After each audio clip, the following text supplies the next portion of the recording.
आज हम बात करेंगे ब्रेस्ट फीडिंग और उससे रिलेटेड जो भी प्रॉब्लम्स हो रही हैं आजकल उनके बारे में और उनके साथ डील कैसे करना है। Being a doctor V see it very often कि जब भी डिलीवरी हो जाती है, चाहे वो नॉर्मल डिलीवरी है चाहे वो सिजेरियन सेक्शन है, एवरी मदर वांट्स कि वो अपने बच्चे को खुद फीड कर पाए। बट प्रॉब्लम क्या हो रही है, वॉट इज़ हैपनिंग इज़ कि लैक्टेशन फेलियर बहुत ज़्यादा हो रहा है। मदर डिलीवर करती है, जब सिजेरियन सेक्शन होता है वी एज डॉक्टर वांट कि मदर को रेस्ट मिले, ज़्यादा से ज़्यादा रेस्ट मिले, because it is a very difficult phase for the mother when जब सिजेरियन सेक्शन होता है। उनको पेन बहुत रहती है, फर्स्ट 24 आवर्स थोड़े डिफ़िकल्ट रहते हैं, but then also we try कि एटलीस्ट एक बार बच्चा सकिंग स्टार्ट कर दे सो दैट मदर को नेक्स्ट डे तक भी दूध अच्छी तरह उतर जाए और वो अपने बच्चे को इंडिपेंडेंटली फीड करवा पाए। नॉर्मल डिलीवरी के केस में हाँ, जब बच्चा डिलीवर होता है और लेबर रूम के अंदर ही बच्चे को कोशिश की जाती है कि वो माँ के साथ लगाया जाए और वो फीड वहीं पे स्टार्ट हो जाए, क्योंकि जितनी जल्दी फीडिंग स्टार्ट होएगी उतनी जल्दी ही मदर का रिफ्लेक्स बहुत अच्छा इस्टेब्लिश हो जाता है, जिससे कि उसे फीड करवाना बहुत ईजी हो जाता है। ये सभी प्रिकॉशंस लेने के बावजूद भी आजकल बहुत ज़्यादा हो रहा है कि मदर को दूध अच्छी तरह नहीं उतर रहा है।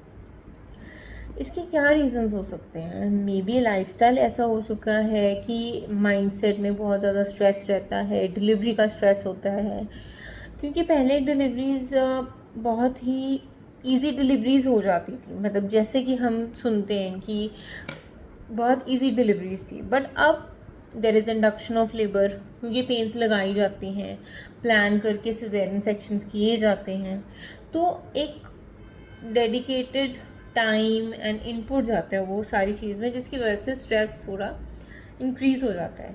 तो आई थिंक दैट इज़ एक रीज़न कि जिसकी वजह से लैक्टेशन फेलियर हो रहा है, चाहे वो पार्शियल हो चाहे वो कंप्लीट हो। पार्शियल है कि थोड़ा थोड़ा ही फीड आ रहा है, बट मदर को टॉप फीड की हेल्प लेनी पड़ रही है, अदरवाइज बच्चा भूखा रह रहा है।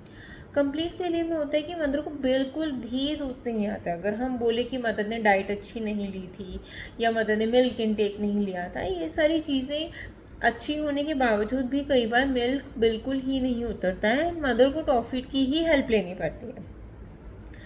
सो लाइफस्टाइल कुछ ऐसा है, कई लोग थोड़ा सा अनहेल्दी ईटिंग में एंड कुछ हमारी सोसाइटी में नहीं, but there are people who tend to take a little bit of alcohol और थोड़ा smoking and all, so when they become mother, so थोड़ा मुश्किल तो रहता है इस फीडिंग के लिए भी।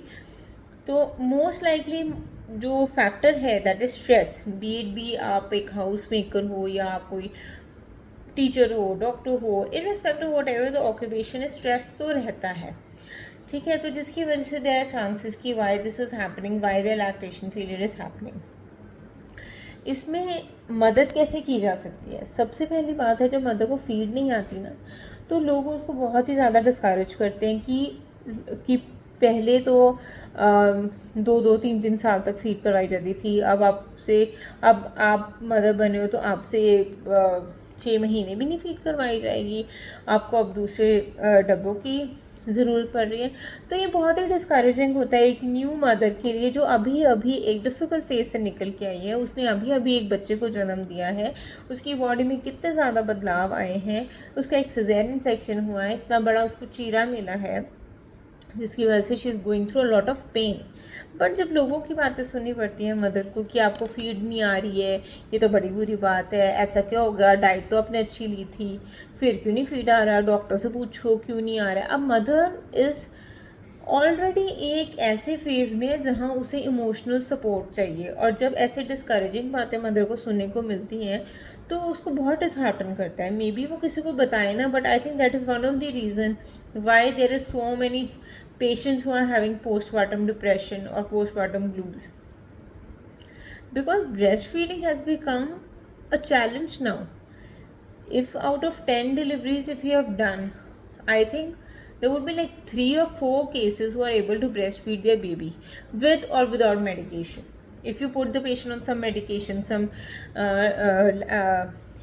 लैक्टोज कैप्सूल्स हैं या कुछ भी आप उनको मिल्क सिक्रीशन में एड हो जाए तो उसमें आप हेल्प कर रहे हैं, तो there very few patients will be able to exclusively breastfeed.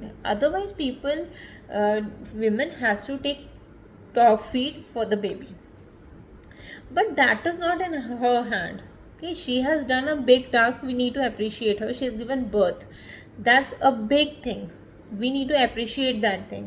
And अगर नहीं फीड हो पा रहा तो कोई बात नहीं, शी डजन, उसने वो प्लान करके नहीं किया कि मैं फीड नहीं कराऊंगी अपने बच्चे को. Every mother wants to breast feed because breast feeding is such a good experience. It is such a good experience which that mother can only tell she enjoys that moment. बस अगर उसको feed अच्छा है तो every mother wants to breastfeed their baby. That is an experience which is completely out of this world and every mother enjoys that moment provided she is able to do that well, with or without assistance. So we need to help new mothers and not discourage them with words. उनको आप बार बार यही चीज़ें बोलो कि क्यों नहीं आ रही feed, क्यों नहीं आ रही फीड, बहुत ही डिस्करेजिंग चीज़ हो जाती है.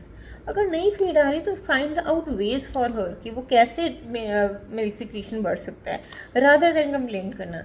लोग रिश्तेदार आपकी वेलबिंग बाद में पूछेंगे, अपना दूध नहीं पिलाओगे, अपना दूध नहीं पिलाओगे. That is so discouraging for the mother.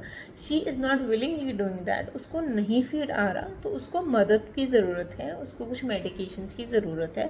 अब उसके डॉक्टर से हेल्प लें और डॉक्टर के साथ उनको डिस्कशन करने दें. Than discouraging her and not making her feel comfortable because it is a difficult phase for the mother. And we as a society really need to understand कि वो टाइम पे मदर को psychologically बहुत support चाहिए. She is in all together different phase and she needs rest, she needs care, she needs appreciation for what she has done.